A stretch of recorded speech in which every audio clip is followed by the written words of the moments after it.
Over the past 2 decades, a handful of ambitious developers set out to build massive online racing universes. With big open worlds, police chases, toy-based hubs, and even some cartoon cars. And then invited players from around the world to burn rubber together.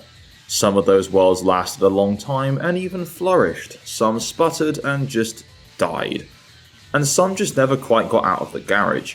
But every single one of them left behind some interesting stories. Stories of friendships formed in lobbies, or midnight cruises down those virtual roads. So today I wanted to take a look at some racing game MMOs, or massively multiplayer online games. And we're going to look at 5 of them today. We'll explore what they offered, why they mattered, and why they ended up failing. So buckle up and adjust your nostalgic rearview mirror and join me as we push the pedal on a nostalgic, chaotic, and weird ride through the racing MMOs that tried and sometimes failed.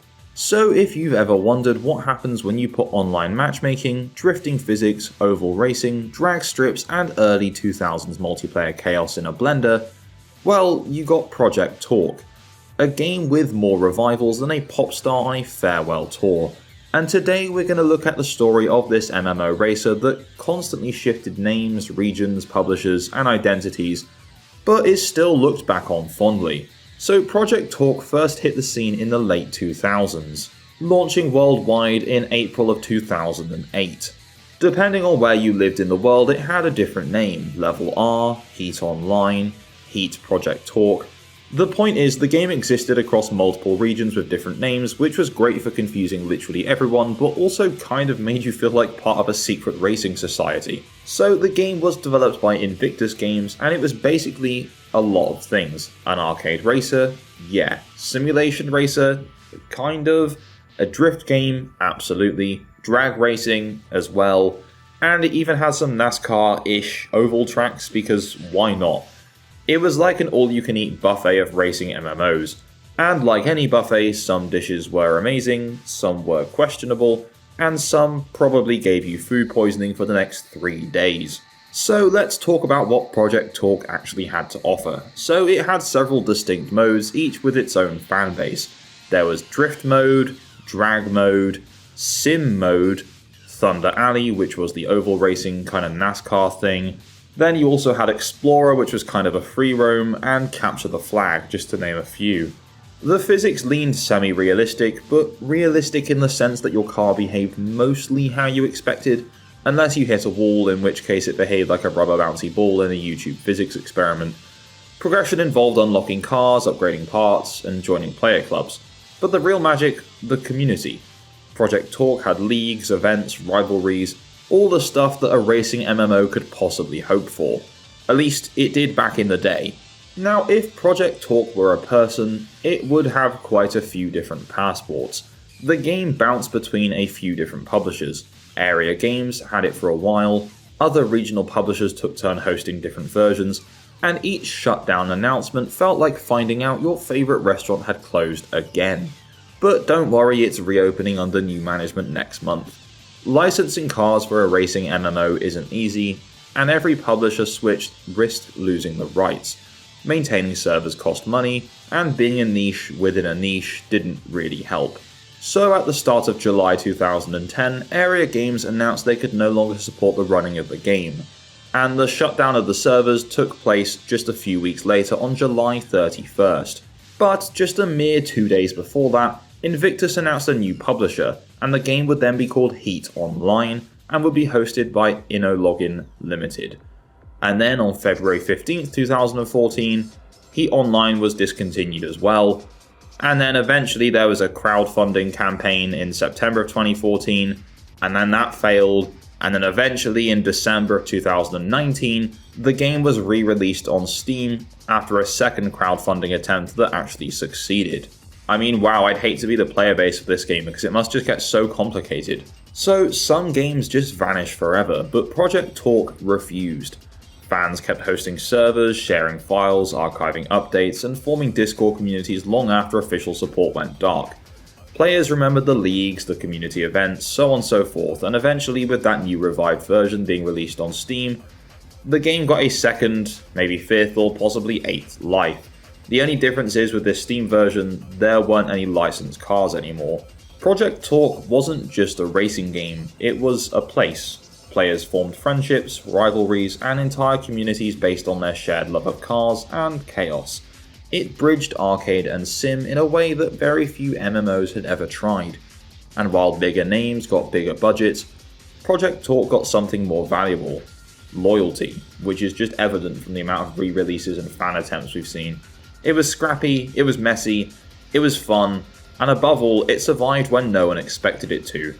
I mean, I played the Steam version and I'm not gonna lie, I couldn't find a single other player online, but hey, at least it's still up. So that's Project Talk, the MMO racer that changed names like outfits, got shut down repeatedly, and still won't stay dead. So up next, we're going to look at the Need for Speed MMO that tried to bring Rockport online. Now before we jump into Need for Speed World, if you're a fan of racing games, forgotten racing games, then why not hit that subscribe button and tap the bell for notifications to stay up to date with my future uploads. And whilst you're at it, if you want to support this channel further, please check out my Patreon using the link in the description below. Over on my Patreon, you'll get access to some cool things like early access to videos and your name in the credits of every single upload. Anyway, that's enough selling myself to you. Let's jump into the world of Need for Speed. So you know a game is ambitious when it tries to take two of the most beloved Need for Speed cities, Rockport from Most Wanted and Palmon from Carbon, and turn them into one big MMO playground. And that was Need for Speed World, EA's bold attempt at an online Need for Speed experience. Now obviously, spoiler alert, it didn't end too well, but it also did not stay dead. So Need for Speed World launched in July of 2010, being co-developed by EA Black Box and later on EA Singapore, and obviously it was published by EA themselves. The idea was simple: race with thousands of players, explore huge open maps, customize cars, escape cops, and get into trouble with your friends. Basically all the fun of that era of Need for Speed single player games, but with 20 strangers honking at you and sending terrible chat messages about your driving skills. For fans of Most Wanted and Carbon, this seemed like nostalgia bait, and it appeared to have worked because the game hit millions of registered accounts, hitting over 1 million within the first month and a half. Of course, in typical EA fashion, after reaching a certain level, you weren't able to progress further into the game, and would cease to make any more experience points or cash, and to continue you had to buy a starter pack. Which means if you didn't have that, you could continue playing but wouldn't earn any more experience or cash. But in September of 2010, to celebrate passing 1 million signups, the game was made completely free to play and that level cap was removed. Thank God, something sensible from EA. Anyway, in terms of gameplay, you could free roam across the two stitched together cities, join races with matchmaking, participate in pursuits, level up your driver, customize your cars, and collect those cars from classic Need for Speed eras. It actually felt like a Need for Speed game, but then the monetization happened. At first, World was charming, and then EA slowly introduced cars that were, let's say, statistically gifted. I'm sure you can guess the pattern here. The fastest cars were locked behind paywalls, same with competitive race setups. The experience went from street racing fantasy to finance simulator with occasional drifting. Players stuck around anyway because the core game was fun, but it would seem the balance did spiral. On April of 2015, EA announced they'd be shutting down several free-to-play titles, including Need for Speed World. And by July, the servers were gone, and just like that, the big MMO Need for Speed dream died. EA stated that the game no longer met franchise standards, which is just corporate code for, whoops, it's not making money anymore. So that was that. Or was it?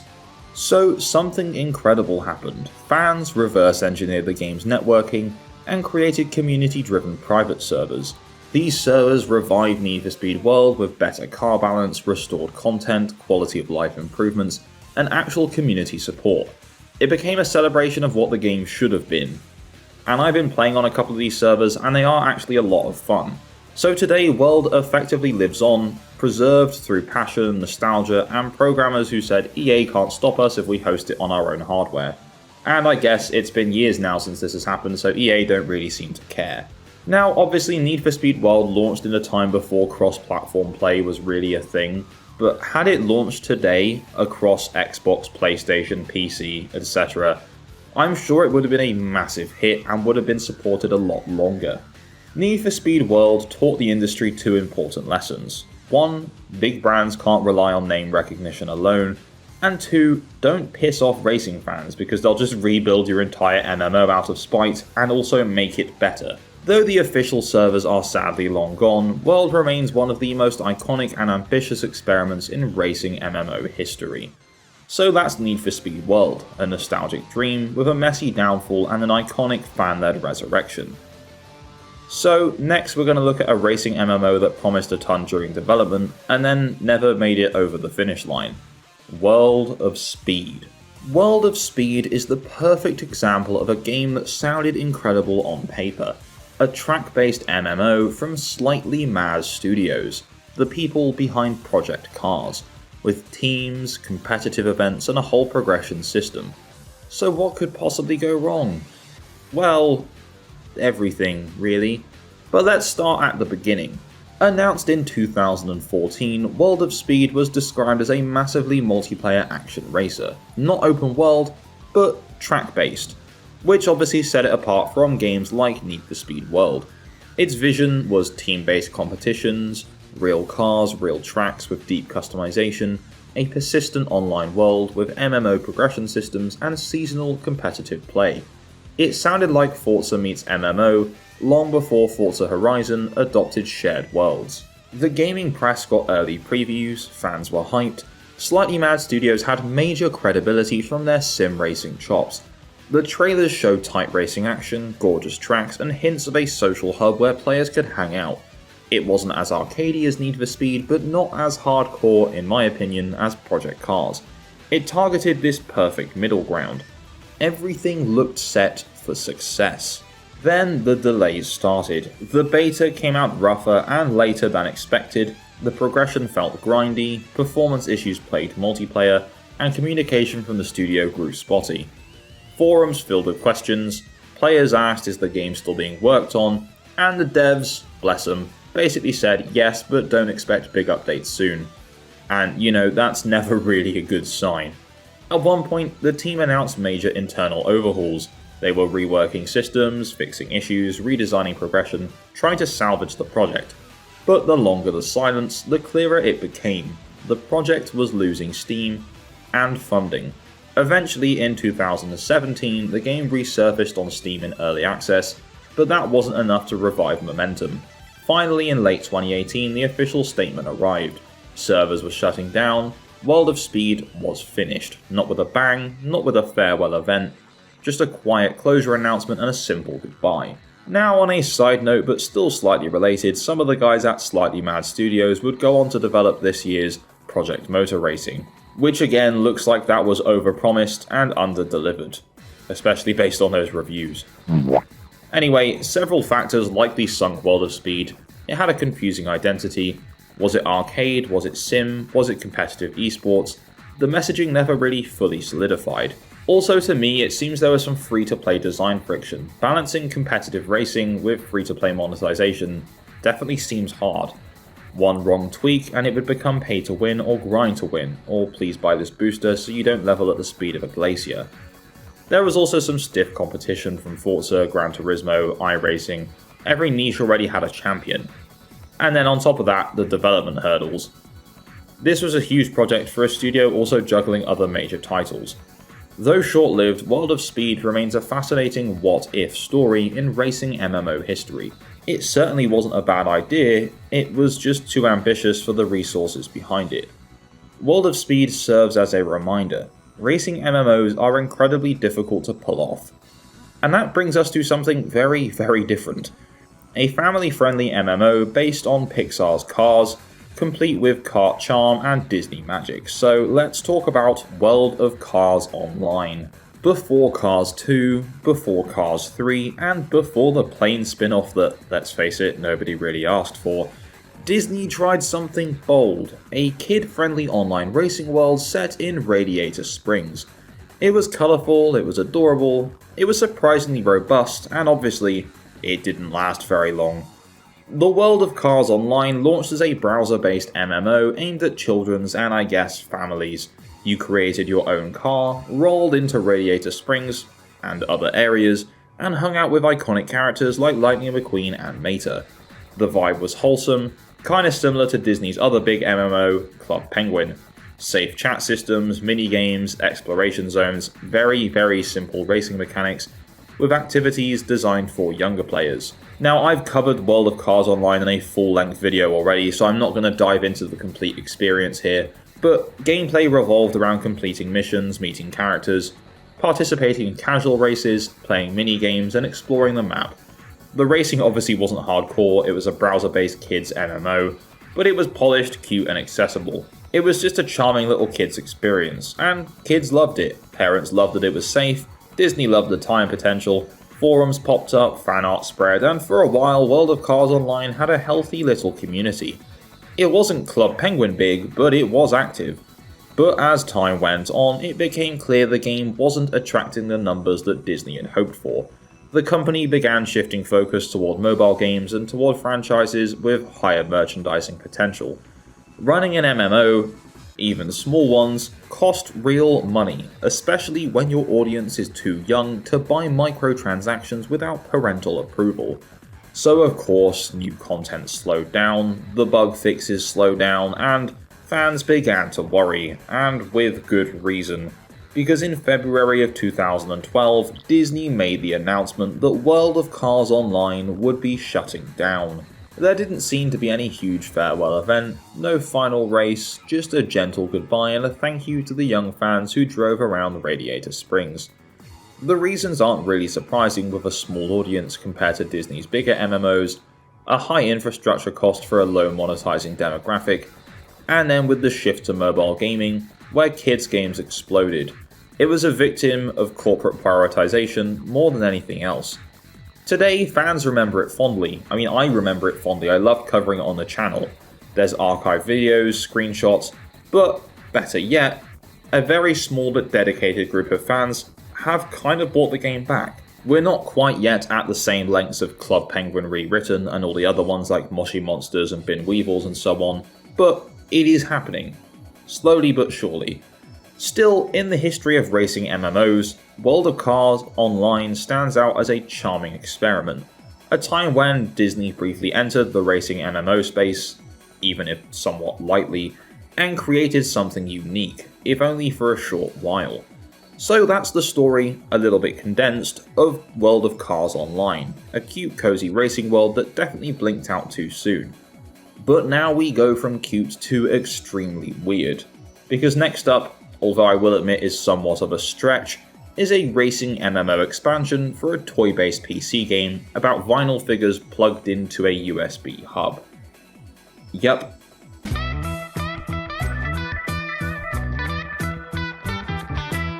Our final game today isn't a traditional MMO.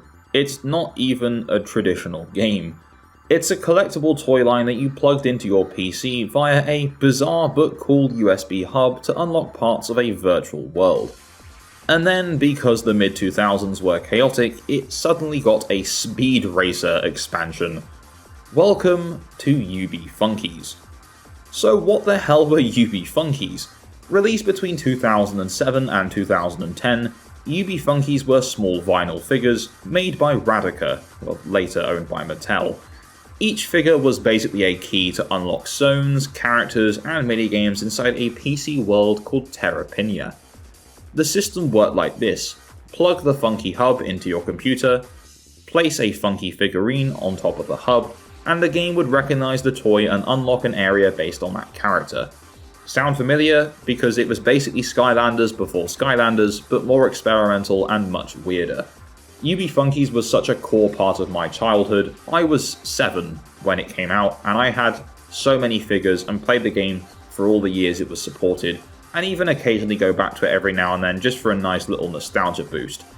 Anyway, in 2008, to tie in with the Speed Racer film, UB Funkeys released a full expansion. New Speed Racer themed figures, a new racing zone, Royalton Racing Complex, new minigames, new music, so on and so forth. Of course it wasn't hardcore racing, but it was charming. It was top-down, flash-based game racing pretty much. The tracks had a distinctive speed racer flavour, with bright colours and a few over-the-top stunts and hazards sprinkled in. For many kids, this expansion was their first MMO-like racing experience. You'd enter the Royalton Racing Complex using a Speed Racer Funky figure, then access minigames that let you compete in simplified races, unlock collectibles, earn the in-game currency, and upgrade cosmetics and your home. The races weren't physics heavy, but in the context of a hybrid toy game universe, it felt magical. This expansion blended licensed Speed Racer flair, collectible toys, a digital world full of secrets, and racing minigames that were surprisingly fun for what they were. It was unique in gaming history. A few racing MMOs included a real-life toy gateway system. Eventually, UB Funkeys began to fade for predictable reasons. The toy line became expensive to maintain, kids' interests shifted towards consoles and mobile games, and the PC connector hardware felt outdated. No new expansions came, stores stopped stocking Funkeys, and without new figurines, the game's world slowly froze in time. And genuinely, reading that off my script makes me feel sad. I spent so much time in this world and loved it so much, and way back in June 2023 I actually did a full video on this game because I just love it so much. Anyway, fast forward to today, there is a surprisingly passionate fanbase keeping Funkeys alive, with a mod that means you don't even need to use the hub or have the figures anymore. You can just change them in and play whichever minigame you want.